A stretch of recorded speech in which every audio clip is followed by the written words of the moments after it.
প্রিয় শিক্ষার্থীবৃন্দরা, তো চলো আমরা এখন 3 এর ক এই যোগফলটি গ্রিডের সাহায্যে সমাধান করি। দেখতে পাচ্ছ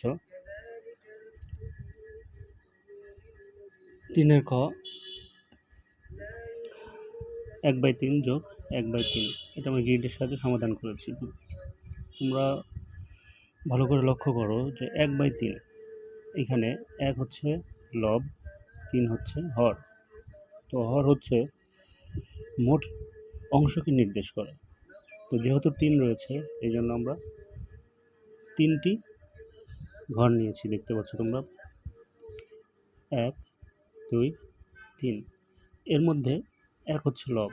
তো লব হচ্ছে যা রয়েছে তাকে নির্দেশ করে, মানে 3 অংশের মধ্যে কতটুকু অংশ রয়েছে সেটা হচ্ছে 1 দিয়ে নির্দেশ করে। এই জন্য আমরা একটি ঘর রং করেছি। ঠিক তেমনি যেহেতু যোগ, এই জন্য যোগ চিহ্ন। আবার ঠিক একইভাবে আরেকটি আমরা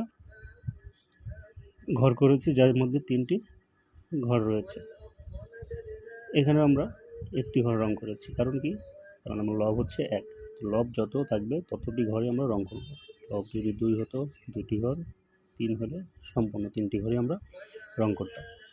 তো এখন দেখো, আমাদের হর যদি সমান হয়, 2টি ভগ্নাংশের হর 3, প্রথমটার দ্বিতীয়টারও হর 3, তো সমহর যদি হয় তাহলে আর আমাদের বাড়তি লসাগু করতে হয় না।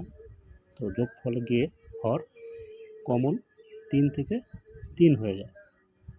তো এখন আর উপরে কত থাকে? উপরে থাকে 1 যোগ 1।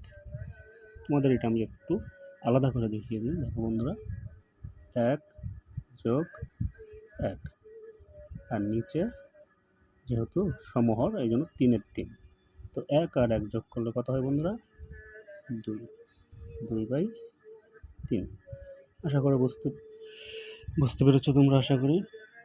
এই জন্য দেখো, যোগফলে কিন্তু আমাদের হর যেহেতু 3টি ঘরে আমরা রং 3টি ঘর করেছি, কিন্তু রং কিন্তু করেছি আমরা 2টি ঘর, কারণ আমার যোগফল হচ্ছে 2/3।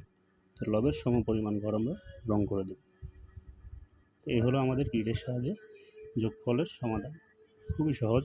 একটি যোগ পারলে তুমি আরও অন্যান্য যত যোগ রয়েছে সবই পারবে। তো আজকে দেখালাম কীভাবে সমহর দুটা ভগ্নাংশ যোগ করতে হয়, যেখানে আমাদের কোনো লসাগুর প্রয়োজন পড়েনি। তো যখন আমাদের হরগুলো সমান থাকবে না, তখন কীভাবে গ্রিডের সাহায্যে যোগ করব তা আমরা পরবর্তী ভিডিওতে তোমাদের দেখাবো।